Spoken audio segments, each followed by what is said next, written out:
Vamos rapidamente ver aqui a ordem cronológica dos livros.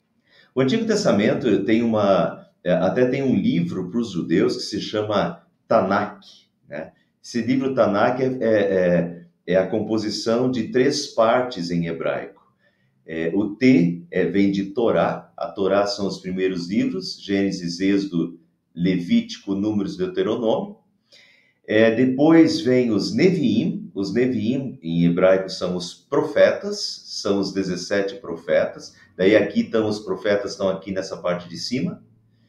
E os Ketubim. E os Ketuvim são os escritos.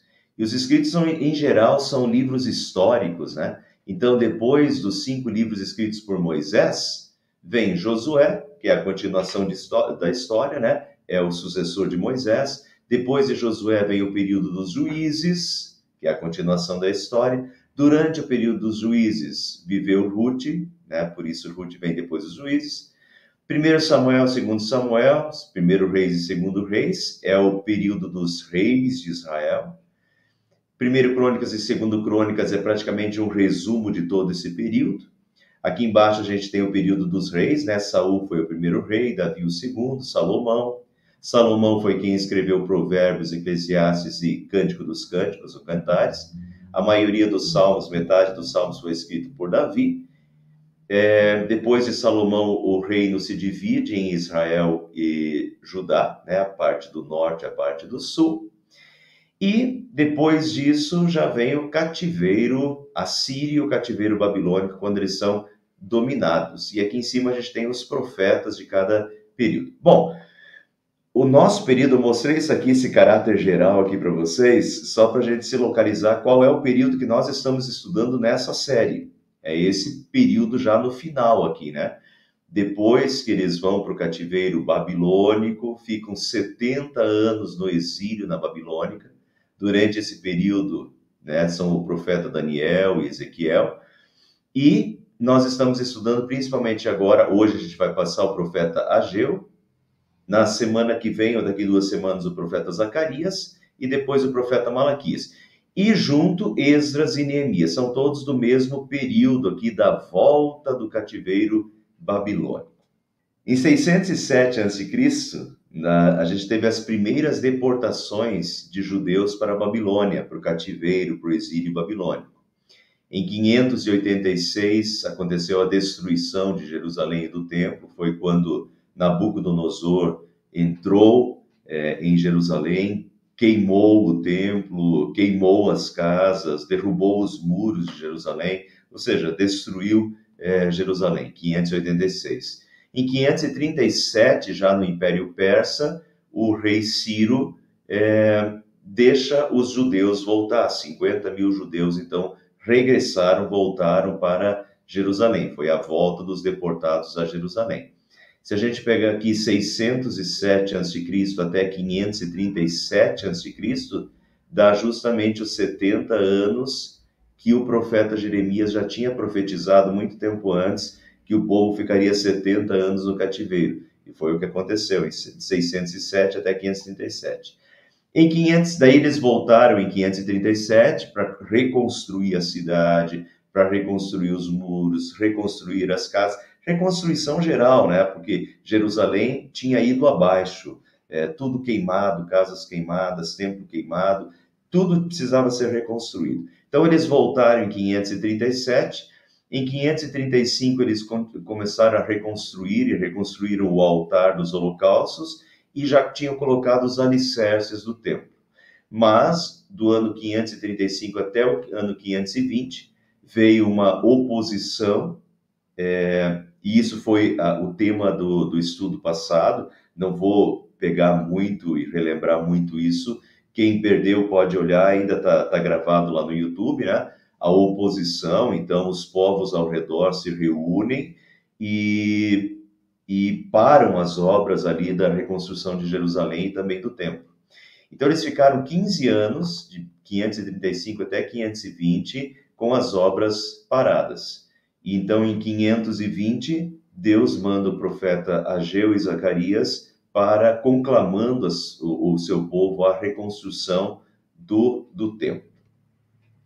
Vamos pegar o finalzinho do estudo passado, para a gente pegar o fio da meada, em Esdras capítulo 4, o boicote à obra do templo. Lida a cópia da carta do rei Artaxerxes. Artaxerxes era um imperador do Império Persa. Lida a cópia do rei Artaxerxes para Reum, para o secretário Sinzai e para os seus companheiros. Eles foram depressa a Jerusalém e forçaram os judeus a parar a obra. Assim, a obra do templo de Deus em Jerusalém foi interrompida e ficou parada até o segundo ano do reinado de Dario, rei da Pérsia. Então, aqui a gente tem a oposição, né, o boicote do secretário, quando o imperador... Eles manipularam, né? Eu não quero pegar muito tempo explicando o que eu já expliquei na semana passada, mas se vocês lembram aí, os que assistiram, eles manipularam, eles criaram uma narrativa completamente falsa contra os judeus e venderam esse peixe lá para o rei Artaxerxes, dizendo que aquele povo ali ia se revoltar, não ia mais pagar imposto, ele ia acabar perdendo toda aquela região se ele deixasse Jerusalém ser reconstruída. E daí, claro, isso era tudo que um rei persa não queria. Então, o rei persa, diante dessa narrativa criada por esses líderes da região ali, ele mandou parar a obra, né? Mas depois, quando vem o rei Dario, Dario permite que as obras sejam retomadas. Então, continuando no livro de Esdras, que relata esse período histórico, Esdras capítulo 5 diz: Ora, o profeta Ageu e o profeta Zacarias, descendente de Ido, profetizaram aos judeus de Judá e de Jerusalém, em nome do Deus de Israel, que estava sobre eles. E então Zorobabel, filho de Sealtiel, e Jesua, filho de Josadac, começaram a reconstruir o templo de Deus de Jerusalém, e os profetas de Deus estavam com eles e os ajudavam. Então Deus, depois de um período, né, de 70 anos que eles estiveram no cativeiro babilônico, agora quando eles voltam, agora são os primeiros profetas novamente que Deus manda com a sua palavra. E a palavra de Deus agora, através de Ageu e de Zacarias, é conclamando o povo a concluir a obra do templo. Entre Esdras capítulo 4 e Esdras capítulo 5 há uma lacuna de tempo, durante a qual Deus enviou os profetas Ageu e Zacarias para conclamar o povo à reconstrução do templo. Por que eu estou explicando isso aqui? Porque a gente tem que montar o quebra-cabeça.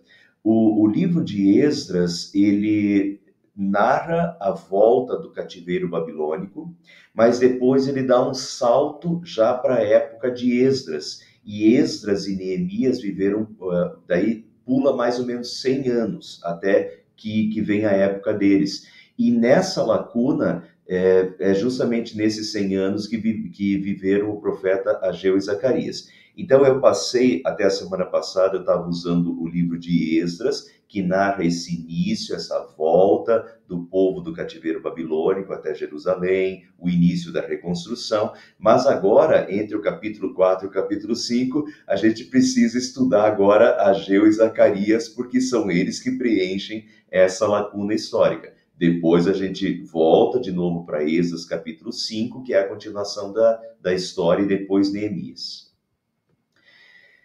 Então, continuando, agora já pegando o profeta Ageu, né, nessa lacuna histórica, no primeiro dia do 6º mês do segundo ano do reinado de Dario, a palavra do Senhor veio por meio do profeta Ageu ao governador de Judá, Zorobabel, filho de Sealtiel, e ao sumo sacerdote Josué, filho de Jeozadac, dizendo... Então, aqui notem, pessoal, como é exato. A gente sabe porque a gente tem os relatos do Império Babilônico e depois do Império Persa também. O primeiro dia do 6º mês do segundo ano do reinado de Dario é exatamente dia 29 de agosto de 520 a.C. Então, teoricamente, isso não importa para nada. Não tem problema nenhum se daqui 2 dias você já não lembrar disso mais, né? Que dia foi, mas eu estou mostrando isso aqui só para vocês perceberem como a Bíblia ela é exata e ela é contextualizada. não é uma história com E, mas é história com H. É uma história que de fato aconteceu no seu tempo, né, em cruzamento com a história mundial.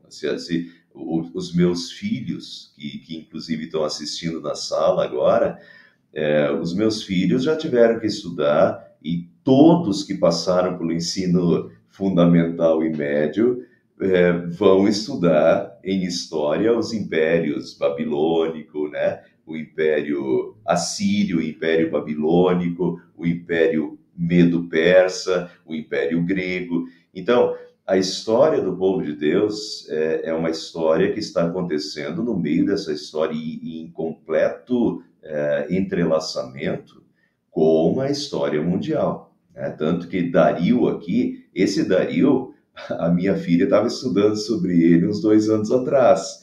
Esse Dario aparece em todos os livros de história aí, né? Então, esse é um entrelaçamento e a gente sabe exatamente quando aconteceu, e a Bíblia faz questão de citar quando isso está acontecendo. No caso, 29 de agosto de 520. Uma outra coisa que a gente tem que entender ao governador, a palavra do Senhor veio por meio de Ageu, destinada para o governador de Judá, Zorobabel, filho de Sealtiel, e o sumo sacerdote Josué, filho de Jeozadak. Zorobabel era o legítimo descendente de Davi. Se a gente pegar lá os livros de Samuel e de Reis, a gente vai ver exatamente a genealogia de Zorobabel, e Zorobabel é um descendente de Davi. O que é importante, porque lá quando Deus fala com Davi, Deus diz para Davi que a sua descendência permaneceria no trono. Então, é o que acontece, e Zorobabel é exatamente um dos descendentes da genealogia de Davi. Assim como Josué, que daí é o ofício sacerdotal, né, mais religioso, Josué também é da linhagem, que biblicamente a gente tem a linhagem dos sacerdotes, que vem desde Arão, mas principalmente depois de Zadok, e Josué é um descendente da linhagem de Zadok. Isso é importante para quem acompanhou a nossa última série sobre o período intertestamentário e o surgimento dos saduceus da época de Jesus. Os saduceus, o nome saduceu em hebraico, tem a ver com Zadok, né? São os descendentes, os saduceus são os descendentes de Zadok, que é essa linhagem sacerdotal. Por isso, os saduceus eram os sumos sacerdotes na época de Jesus, né? Dessa linhagem de Zadok. Então, aqui a gente tem, na volta do cativeiro babilônico, quando o povo está se reorganizando, mas eles se reorganizam já dentro dessas linhagens, né? Josué, linhagem de Zadok, dos sacerdotes, e Zorobabel, da linhagem de Davi. Continuando assim, diz o Senhor dos Exércitos, este povo afirma, ainda não chegou o tempo de reconstruir a casa do Senhor. Por isso a palavra do Senhor veio novamente por meio do profeta Ageu. Acaso é tempo de vocês morarem em casas de fino acabamento, enquanto a minha casa continua destruída? Bom, então vamos lá. Vamos lembrar? Eles tinham voltado em 537. 537 eles voltaram lá da Babilônia, voltaram para Jerusalém. Então, após 17 anos do retorno da Babilônia, agora é 520, né? Lembra aqui? Deixa eu só voltar, ó. 29 de agosto de 520. Então, desde 537 até 520. Vamos lá. Após 17 anos do retorno da Babilônia, o povo já tinha reconstruído as suas casas e morava confortavelmente. Olha aqui, ó. Acaso é tempo de vocês morarem em casas de fino acabamento? Então, depois de 17 anos, eles já tinham reconstruído as suas casas, novamente em Jerusalém, que tinha sido tudo queimado, mas eles já tinham reconstruído as suas casas, e inclusive, depois de 17 anos, já tinham casas de fino acabamento, diz aqui. Esse termo em hebraico, fino acabamento, principalmente estava ligado à madeira importada, basicamente cedros do Líbano. Então, era muito, os cedros do Líbano eram muito famosos, uma madeira que era muito fácil de trabalhar com ela, era uma madeira lustrosa. Então, os cedros do Líbano era o sonho de consumo das pessoas, né? Mas esse era uma das coisas do fino acabamento. E claro, isso custava caro, isso tinha que ser importado, isso vinha de navio do Líbano, vinha até o porto de Jope por navio e depois por terra até Jerusalém. Então isso era muito oneroso, isso era muito caro. Então as pessoas depois de 17 anos, elas estão muito bem já, elas reconstruíram as suas casas e elas já têm casas de fino acabamento. Quer dizer, eles estão muito bem de vida, eles estão morando confortavelmente. Isso é Deus falando através do profeta Ageu. Então, eles moram em casas de fino acabamento, mas eles dizem assim, ainda não chegou o tempo de reconstruir a casa de Deus. A casa deles, eles já tinham reconstruído, moravam bem confortavelmente, com luxo até, fino acabamento, mas o templo de Deus ainda não chegou a hora de reconstruir o templo de Deus, né? A casa de Deus. E agora, então, Deus vai já é Deus, a palavra do Senhor através de Ageu, dizendo assim: acaso é tempo de vocês morarem em casa de fino acabamento, enquanto a minha casa, o templo, continua destruída? Agora Deus está pegando o pé deles. Então Deus havia lhes dado condições financeiras, com ouro e prata que receberam na saída da Babilônia para se restabelecer. Vamos relembrar, quem pegou os capítulos anteriores aí, quando Ciro, o rei persa, em 538, Ciro emite um decreto permitindo que os judeus regressem para Jerusalém. E quando Ciro emite o decreto para todo o império, permitindo que os judeus voltassem para Jerusalém, Ciro também decretou que as pessoas que moravam ao redor dos israelitas, dos judeus, dessem condições para que esse povo retornasse aos seus lares e reconstruísse Jerusalém e reconstruísse o templo. E nós temos o relato, lá em Esdras capítulo 1, de que o povo da região, ao redor dos judeus, deu pulseiras de ouro, e daí cita lá quanto de ouro, quanto de prata, né, quanto de bronze foi dado para os judeus. Então eles ganharam muitas coisas, esses 50 mil judeus que retornaram, eles ganharam muitas coisas. Deus deu condições, Deus não apenas mandou eles voltar e reconstruir Jerusalém, Deus deu as condições para que eles retornassem e reconstruíssem as suas casas e reconstruíssem o templo. Então Deus dá condições.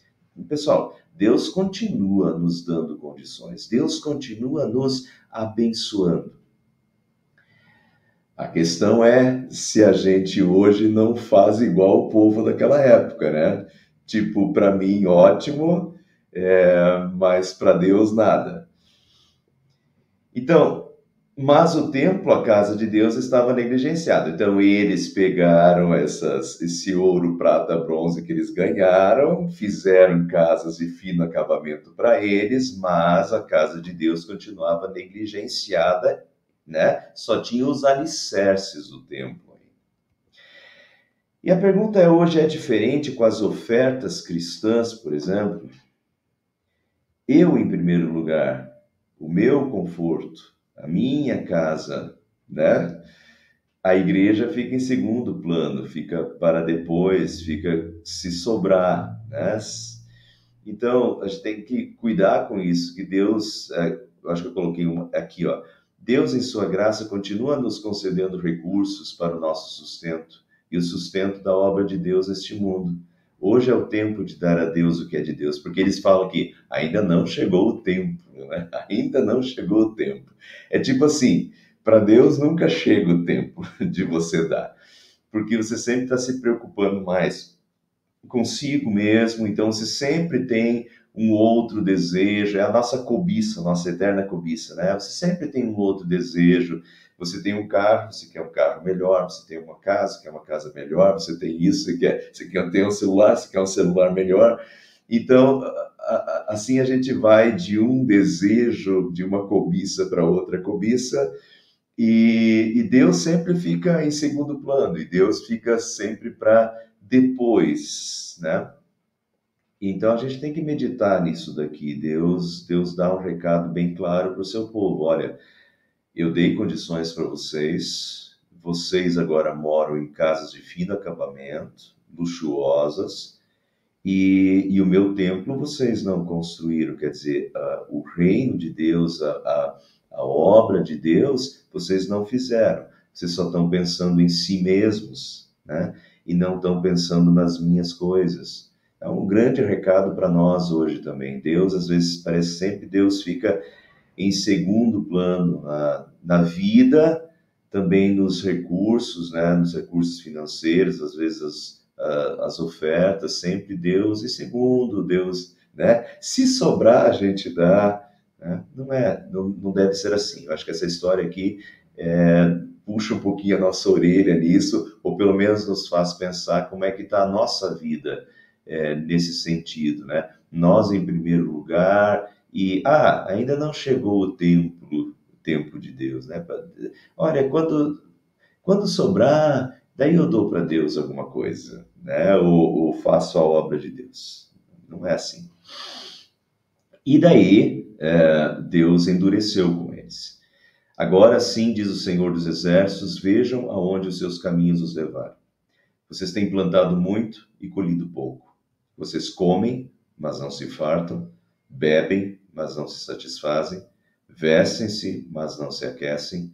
Aquele que recebe o salário, recebe-o para colocá-lo numa bolsa furada. Ou seja, eles não conseguem mais guardar, a colheita não vem mais como esperado, ou seja, as coisas começaram a dar errado. Vocês já vão ver que é Deus causando isso. Assim diz o Senhor dos Exércitos, vejam aonde os seus caminhos os levaram. Subam o monte para trazer madeira.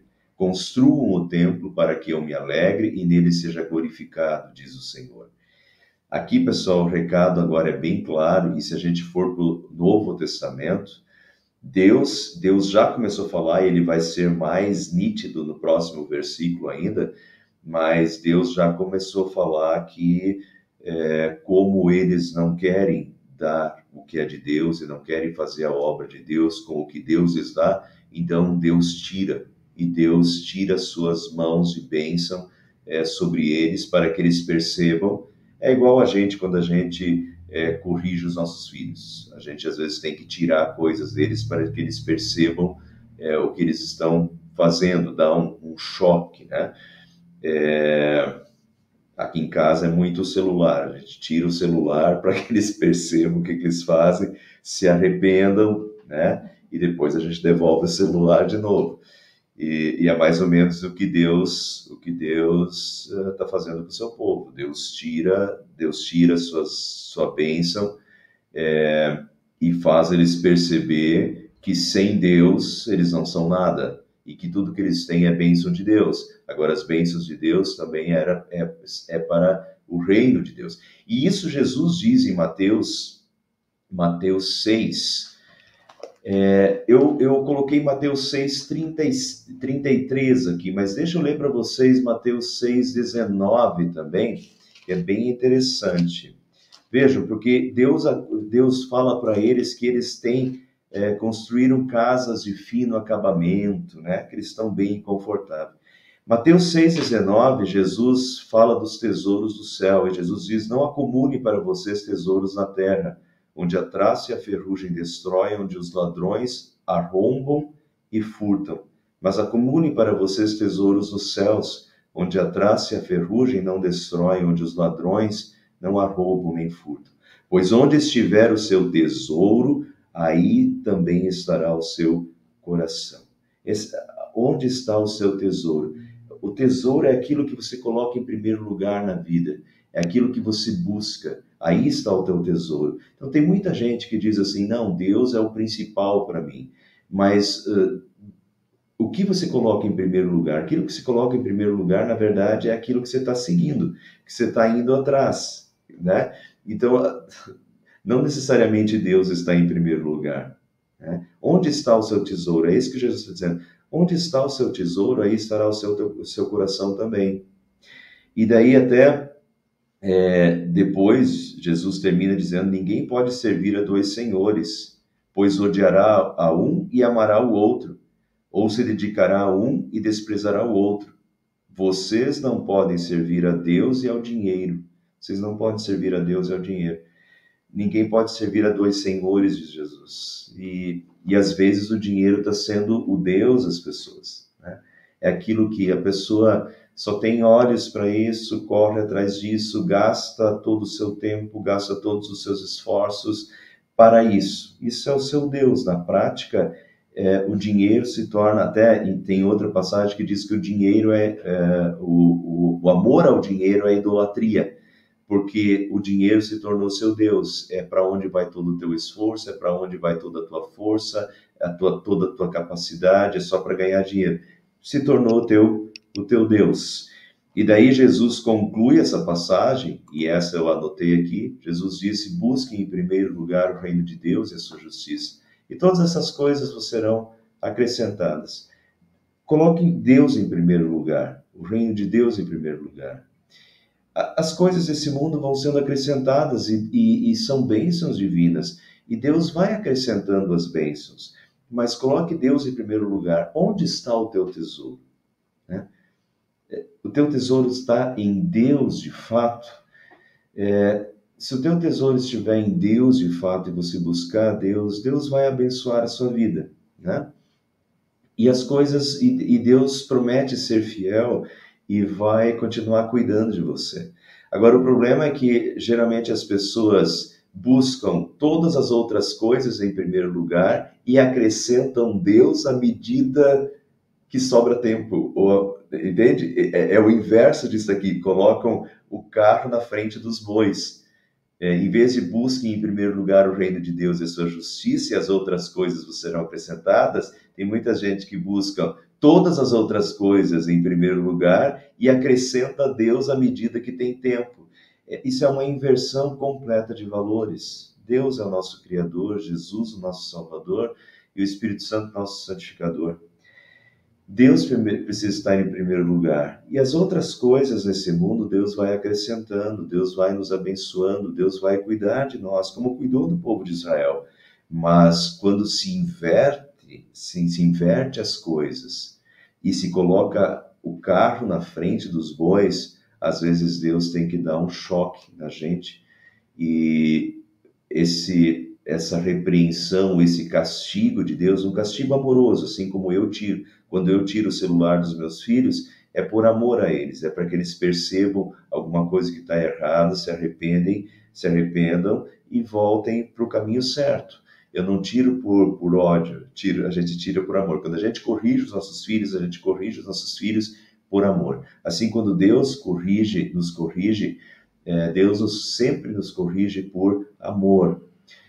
Então, às vezes, quando Deus tira as suas bênçãos para que a gente perceba que a gente não é tão autossuficiente quanto a gente acha que é, às vezes a gente começa a se achar autossuficiente, prepotente, que tem muita inteligência, que tem muito dinheiro, que muito isso, muito aquilo, a gente começa a se apegar em tudo isso e achar que a gente não precisa de Deus. Então, às vezes, Deus tira e para você perceber que, na verdade, se tudo aquilo eram bênçãos de Deus.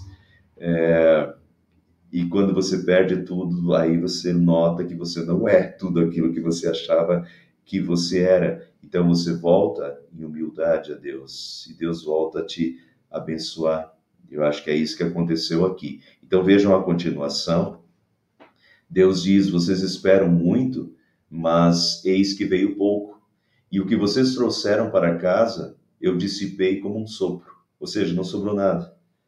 E por que eu fiz isso? Pergunta o Senhor dos Exércitos. Por causa do meu templo, que ainda está destruído, enquanto cada um de vocês se ocupa com a sua própria casa. Então, de novo, Deus diz, por que eu fiz isso? Vocês esperam muito, mas eis que veio pouco, né? Eles já haviam acabado a colheita. Lembro que é finalzinho de agosto, quase início de setembro. Nessa época, em Israel, eles já haviam acabado a colheita, só restava um pouco de tâmaras e figos a ser colhido. Deus lhes mostra que o que está acontecendo, que a colheita não veio, que deu muito pouco a colheita.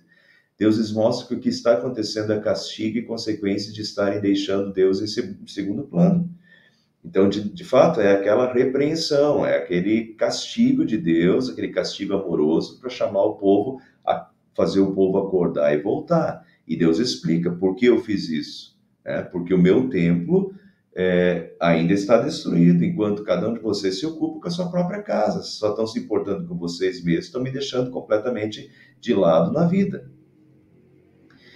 Por isso, por causa de vocês, o céu reteve o orvalho, a terra deixou de dar o seu fruto, nos campos e nos montes provoquei uma seca que atingiu o trigo, o vinho, o azeite e tudo mais que a terra produz, e também os homens e o gado. O trabalho das mãos de vocês foi prejudicado, ou seja, as colheitas foram péssimas.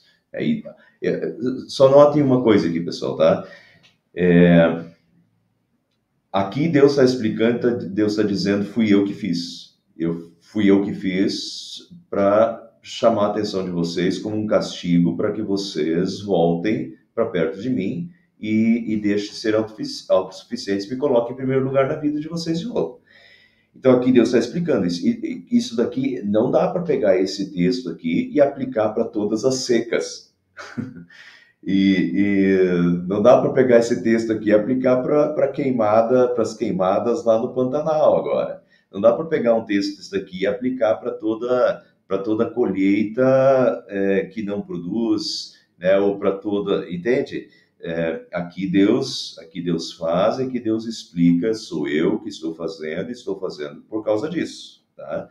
Tem que cuidar para pegar um texto desse e agora aplicar para tudo generalizado. Não é assim que a gente faz, não é assim que a gente interpreta a Bíblia, tá? Não quer dizer que Deus não possa ainda hoje usar essa metodologia. Pode. Poder pode, mas ele é isso, quer dizer, né? Eu acho que a gente sempre tem que se questionar. Pode ser que sim, pode ser que não. Quando uma pessoa fica doente, Deus está me castigando? Não é isso que tem que pensar. Deus está me castigando. Agora, eventualmente você pensar, bom, estou fazendo alguma coisa de errado,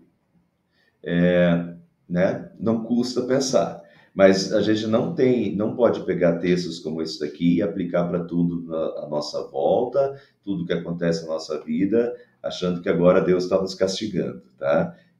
Cada um, em todas as circunstâncias, a gente tem que pensar, tem que refletir, voltar para Deus, mas nem sempre isso é castigo, tá bem? Mas aqui sim, aqui é um castigo e Deus explica que é um castigo para que o povo volte, né, para perto dele.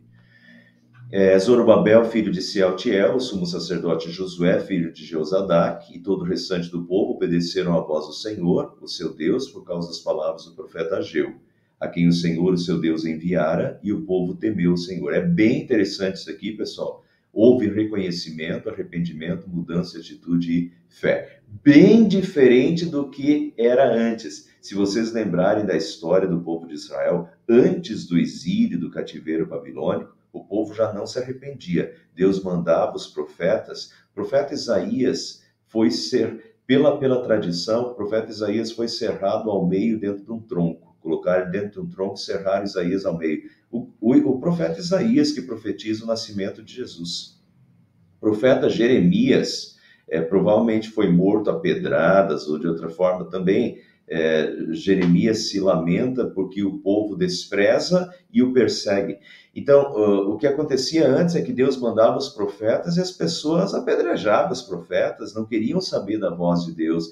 Quando Deus acusa o pecado e diz, olha, não é por aí, não é isso que eu quero, até hoje, né? Até hoje as pessoas ainda se revoltam, às vezes, contra os enviados de Deus, né? E em vez de se arrepender, acham que estão certos e ainda perseguem os enviados de Deus. Mas, então, antes vinha acontecendo isso, as pessoas não aceitavam, Deus mandava os profetas e eles matavam os profetas e apedrejavam os profetas, eles não queriam se arrepender, eles queriam continuar fazendo o que eles bem entendiam, né? Agora vejam a diferença aqui, eles ficaram 70 anos no cativeiro babilônico, voltaram, erraram de novo agora, porque deixaram de construir o templo de Deus, deixaram Deus um pouquinho de lado. Quer dizer, o pecado voltou a ganhar lugar na vida. Mas agora, quando Deus manda o profeta Ageu, eles se arrependem. Eles logo, em 23 dias, eu já vou mostrar para vocês, em 23 dias eles já estavam construindo o templo de novo. Quer dizer, foi muito rápido. Eles realmente ouviram a palavra de Deus. Lembra o que Jesus diz no final do Sermão do Monte? Jesus tinha ensinado, Mateus capítulo 5, 6 e 7, Jesus tinha subido ao monte, Jesus tinha ensinado um monte de coisas. Quando chega no final do Sermão do Monte, Jesus diz assim: quem ouve as minhas palavras e as pratica é comparado a um homem sensato que edificou a sua casa sobre a rocha. Mas aquele que ouve as minhas palavras e não as pratica é comparado a um insensato, a um tolo que edificou a sua casa na areia. O que faz a diferença é ouvir a palavra e praticá-la. Ouvir a palavra, se arrepender dos seus pecados, mudar de atitude, seguir a Deus, né, com confiança. E isso aconteceu quando Deus chama atenção, quando Deus castiga eles, tira as suas mãos de bênção, eles notam e eles viram isso claramente, né, na colheita que foi mal sucedida, e quando Ageu vem e explica o que Deus tinha feito, eles logo se arrependem, né, reconhecem o seu erro, mudam de atitude, e agora vocês vão ver, diz aqui que o povo temeu o Senhor, e agora vejam a mudança. Então Ageu, o mensageiro do Senhor, trouxe esta mensagem do Senhor, quando Deus viu que o povo se arrependeu. Olha o que Deus diz. Ageu trouxe essa mensagem do Senhor para o povo: eu estou com vocês, declara o Senhor. Assim o Senhor encorajou o governador de Judá, Zorobabel, filho de Sealtiel, o sumo sacerdote Josué, filho de Jeozadak, e todo o restante do povo, e eles começaram a trabalhar no templo do Senhor dos Exércitos, o seu Deus. No 24º dia do 6º mês do 2º ano do reinado de Dario, ou seja, 23 anos depois. Se vocês lembrarem do início do nosso texto, diz que foi no primeiro dia, né, no primeiro dia do 6º mês. E aqui é o 20º, no primeiro dia do 6º mês, a palavra de Deus veio para Ageu, para ele comunicar isso para o Josué, o sacerdote, e para o Zorobabel, que era o governante. Ageu comunica isso e 23 dias depois o povo já está com a mão na massa, construindo o templo novamente. Então, sinal de que se atinaram, reconheceram o seu pecado, reconheceram a sua falha, o seu afastamento de Deus, se arrependeram, voltaram, né, e seguiram em fé. Então, eles começaram a trabalhar no templo do Senhor dos Exércitos, né? E daí a continuação fica para a semana que vem. Vamos ficar por aqui que nós terminamos o capítulo 1. Semana que vem, Ageu é bem pequenininho, Ageu só tem 2 capítulos. Semana que vem a gente já vai terminar o livro de Ageu. Mas nesse estudo a gente fica por aqui, né? Ageu chama o povo ao arrependimento. Na verdade, não Ageu, né? Ageu é só o intermediário. Ageu é o profeta, mas é Deus que está chamando a atenção, dizendo: olha, vocês estão morando em casas de fino acampamento já faz 17 anos e eu estou ficando de lado. E para mim vocês dizem: não é tempo ainda, né? Só que vocês estão no bem bom. Então Deus chama a atenção deles, Deus dá um castigo para fazer com que eles percebam, mas eles se arrependem, voltam e Deus diz: eu estou com vocês, para mostrar que as correções de Deus, os castigos e as correções de Deus são sempre amorosas e Deus não está fazendo isso simplesmente porque quer castigar. É um ato de amor para trazer o povo novamente para o caminho certo, né? Para trilhar o caminho certo e para próximo de Deus, para a confiança em Deus.